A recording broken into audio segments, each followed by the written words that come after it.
Assalomu alaykum aziz Doktor Family kanalining a'zolari. Sizlar bilan men Doktor Sanjarov, Doktor Family klinikasining shifokori. Azizlar, sizlar bilan biz bugun gastrit kasalligi to'g'risida gaplashib o'tamiz. Gastrit kasalligi bu butun dunyo miqyosida deyarli 50% aholida mavjud bo'lgan kasallik. Ya'ni bu hozirgi kunda dunyo miqyosida birinchi o'rinda turadigan kasallik hisoblanadi. Juda ko'p kommentariyalarda bizga savol bilan murojaat qilishadi. Gastritni davolashda bizga retsept bering. Gastrit davolashda qaysi dorilar bilan davolasam bo'ladi degan savollar bilan murojaat qilishadi. Asosan biz bemorlar bilan suhbat qiladigan bo'lsak, so'rab surishtiradigan bo'lsak, 3-4 xil preparatlar bilan o'zlarini davolashga harakat qilishadi. Aytaylik, Omes, Mizinforte, Noshpa, Kreon va shunga o'xshagan preparatlar bilan cheklanib qolishadi. Biroq gastrit kasalligini davolashda o'ziga xos xususiyatlari bor va biz gastrit kasalligi to'g'risida tushunchaga ega bo'lishimiz kerak. Avvalambor bu videoni ko'rishdan oldin bizning kanalimizga podpisatsiya knopkasini bosib a'zo bo'lishingizni biz iltimos qilardik va imkon qadar bu ma'lumotni yaqinlaringizga yuborishingizni so'rab qolamiz. Xo'sh, gastrit kasalligi bu o'zi qanday kasallik? Uning qanday turi bor va biz nimalarga e'tibor berishimiz kerak va uni qanday davolashimiz mumkin? Shu to'g'risida sizlar bilan gaplashib o'tamiz.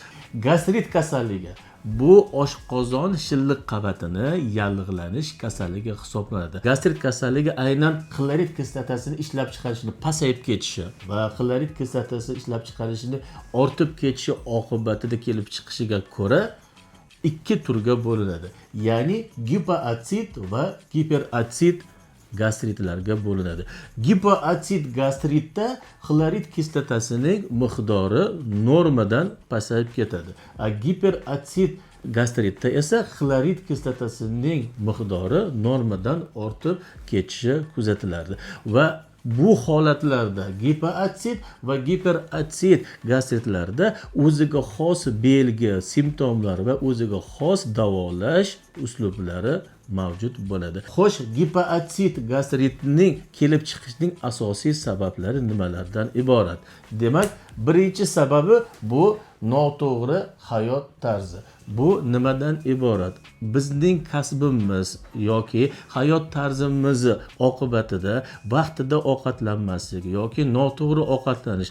Hozirgi kunda ayniqsa fast foodlarga ruju qo'yib ovqatlanish va sifatsiz oziq mahsulotlaridan foydalanish oqibatida gipoatsid gastrit kasalligi kelib chiqishi mumkin. Demak, oshqozon devoridagi surunkali yallig'lanish oqibatida oshqozon devorining antrum qismida joylashgan xlorid kislotasini ishlab chiqaradigan hujayralar atrofiyaga uchraydi va oqibatda gastrit xastaligi kelib chiqadi. Buning uchun biz sizlar bilan mana anatomiya kitobiga murojaat qilamiz. Bu suratda mana oshqozon tasvirlangan. Mana oshqozonning tana qismi, oshqozonning tubi va oshqozonning antrum qismi va 12 barmoq ichaki o'tish qismida joylashgan sfinkter qismi.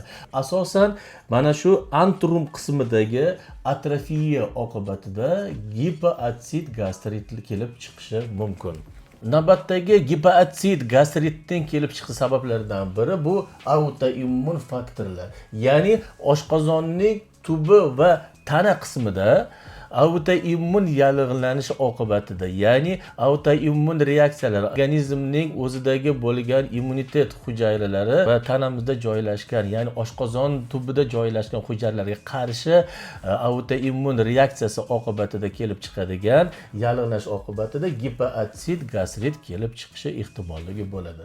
Va navbatdagi sabablardan biri bu kimyoviy moddalar ta'sirida kelib chiqadigan gipoatsid gastrit. Bizning patsientimiz kimyoviy moddalar bilan doimiy ravishda ishlaydigan bo'lsa, bunday bemorlarda gipoatsid kasalligi kelib chiqadi. Uning asosida esa aynan mana shu kimyoviy moddalarning xlorid kislota ishlab chiqaruvchi hujayralarni atrofiyaga olib kelishi sababi yotadi. Giperatsid gastritning asosiy sabablari nimalardan iborat? Demak, birinchi asosiy sababi bu Helicobacter pylori, ya'ni o'tgan asrda, ya'ni 20-asrning oxirlarida Shu narsa aniqlandiki, 12 barmoq ichak yarasi, oshqozon yarasi asosiy keltiruvchi sabablardan biri bu bakteriyalar hisoblanadi. Ya'ni Helicobacter pylori deb nomlanuvchi bakteriyalar hisoblanadi. Aynan mana shu bakteriyalar oqibatida oshqozonning piyoscha qismida joylashgan hujayralarni atrofiyaga uchratadi. Bu bakteriyalar oqibatida bu yerda giperatsid gastrit kelib chiqish ehtimolligi bo'ladi. Navbatdagi sabablardan biri bu albatta noto'g'ri ovqatlanish tartibi. Xuddi mana giperatsid gastrit kelib chiqishini sababi singari giperatsid gastritda ham noto'g'ri ovqatlanish asosiy muhim ahamiyatga ega bo'ladi. Va navbatdagi sabablardan biri bu surunkali stress. Agar patsientlarda, bemorlarda surunkali ravishda stress bo'ladigan bo'lsa, markaziy nerv sistemasining qo'zg'alishi oqibatida qozonda sekretsiya ortib ketadi. Ya'ni xlorid kislotaning miqdori ortib ketadi. Natijada oshqozon devorida yallig'lanishlar kelib chiqishi ehtimolligi katta bo'ladi. Va navbatdagi asosiy sabablardan biri yallig'lanishga qarshi nosteroid preparatlarini uzoq muddatda qabul etish. Juda ko'p yallig'lanishga qarshi nosteroid preparatlar bu kislotaviy muhitga ega bo'lgan preparatlar hisoblanadi. Shuning uchun bu preparatlarni uzoq muddat qabul qilinadigan bo'lsa, oshqozonga tushgandan keyin xlorid kislota bilan birgalikda qo'shilgan holatda oshqozondagi pH o'zgarib ketadi. Ya'ni kislotaviy muhit normadan ortib ketadi. Natijada oshqozon devorining ortiqcha qitiqlanishiga sabab bo'ladi va natijada giperatsid gastriti kelib chiqadi. Endi giperatsid gastrit bilan giperatsid gastritning qanday o'ziga xos belgilari bor? Demak, giperatsid gastritdan boshlaymiz. Giperatsid gastritning asosiy belgilaridan biri bu diskomfort, ya'ni to'sh ostida sust og'riq paydo bo'lishi. Buning ostida nima yotadi? Ya'ni hazmning yaxshi bo'lmaslik. Natijada oshqozonning yuqori qismi, ya'ni tub qismida dimlanish sodir bo'ladi va to'sh ortida go'yoki og'riq bo'lib, nimadir tiqilgan hissiyoti bo'ladi. Navbatdagi belgi bu hazm qilishning buzilishi. Ya'ni uning asosida qorinning dam bo'lishi, ya'ni meteorizm, kekirish, ich qotishi, ba'zi bir holatlarda ich surilishi ehtimoli ham bo'ladi. Agar biz quloq tutadigan bo'lsak, ichaklarda peristaltikani buzilishi oqibatida har xil g'uldirash tovushlari eshitilishi mumkin. Navbatdagi belgilar bu umumiy belgilar hisoblanadi. Ya'ni bemorda ko'ngil aynishi, ishtahaning pasayib ketishi, umumiy quvvatsizlik, terining quruqlashishi, shuningdek tirnoqlarining sunuvchanligi belgilari bo'lishi mumkin. Bu umumiy belgilari nimalarga bog'liq? Chunki bu giperatsid gastrit oqibatida albatta organizmda temir yetishmovchiligi, temir tanqisligi, kamqonligi namoyon bo'ladi va aynan mana shu tirnoq sunuvchanligi, teri quruqlashishi va quvvatsizlik kamqonlikning oqibatida kelib chiqadigan belgilardan biri hisoblanadi. Endi giperatsid gastritning belgilariga e'tibor beramiz. Giperatsid gastritda epigastriyada og'riq bo'ladi. Og'riqlar asosan och qolganda va tunda bo'ladi. Qayt qilgandan keyin bemorda yengillik bo'ladi. Buning asosida nima yotadi? Agar och qolganda, agar oshqozon ichak sistemasida ovqat bo'lmaydigan bo'lsa, o'sha gipersekretsiya oqibatida xlorid kislotasi ko'p ishlab chiqarilishi oqibatida to'g'ridan to'g'ri oshqozon devori qitiqlanadi va natijada og'riqlar asosan yarim tunda paydo bo'ladi. Navbatdagi belgi bu dispepsiya, ya'ni uning asosida jig'ildon qaynashi, nordon kekirish, ko'ngil aynish, ich ketishi va ich qotishi belgilaridan iborat. Gipersekretsiya oqibatida oshqozonda ortib qolgan xlorid kislotasi yuqoriga harakatlangan holatda jig'ildon qaynashi hosil bo'ladi va go'yoki og'zingizdan nordon ta'm kelgan holatda kekirishlar hosil bo'ladi. Va shuningdek ko'ngil aynish, ich ketishi va ich qochishi belgilarini biz ko'rishimiz mumkin. Navbatdagi giperatsid gastrit belgilaridan biri bu umumiy belgilar, ya'ni quvvatsizlik, bosh aylanishi, og'izdan hid kelishi va tilda oq qarash paydo bo'lishi. Bu giperatsidning oshqozondagi xlorid kislotaning miqdorini ortib ketishi oqibatida sodir bo'ladigan umumiy belgilar hisoblanadi. Azizlar, endi giperatsid va giperatsid gastritlarga tashxis qo'yishda qaysi diagnostik tekshiruvlardan biz foydalanishimiz mumkin, shu to'g'risida gapirib o'tamiz.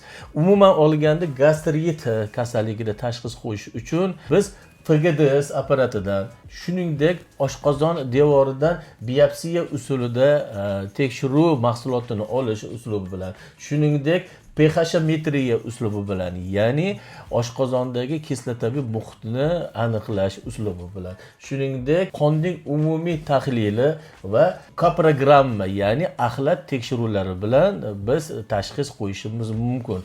Bu tekshiruvlar umuman olganda giperatsid va giperatsid gastritlarga tashxis qo'yilganda umumiy foydalanish mumkin bo'lgan tashxis uslublari hisoblanadi. Azizlar, endi bir narsaga e'tibor berishimiz kerak. Biz bemorga gastrit tashxisini qo'yganimizda avvalambor bu gastrit qaysi turiga xos ekanligini biz aniqlab o'tishimiz kerak. Ya'ni gipoatsid gastritmi yoki giperatsid gastritmi, shuni aniqlab olishimiz kerak bo'ladi.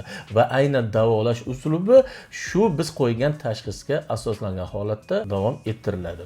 Demak, gipoatsid gastritda qanday davolash uslublari bor?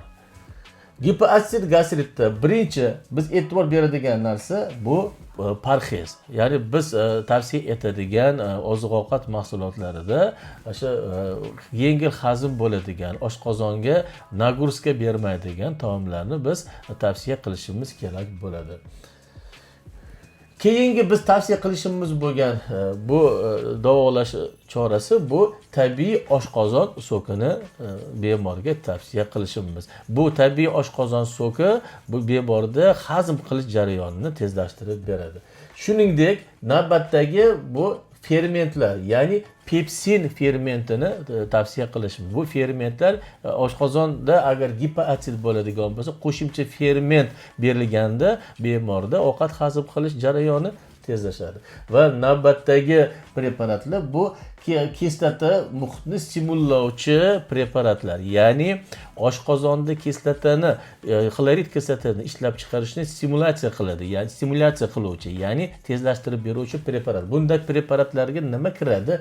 Nikotin kislotasi, shuningdek plantoglutsid preparatlari kiradi. Bu preparatlar shu aynan mana shu oshqozon devorida joylashgan hujayralarga ta'sir qilib, xlorid kislota ishlab chiqarishni tezlashtirib beradi.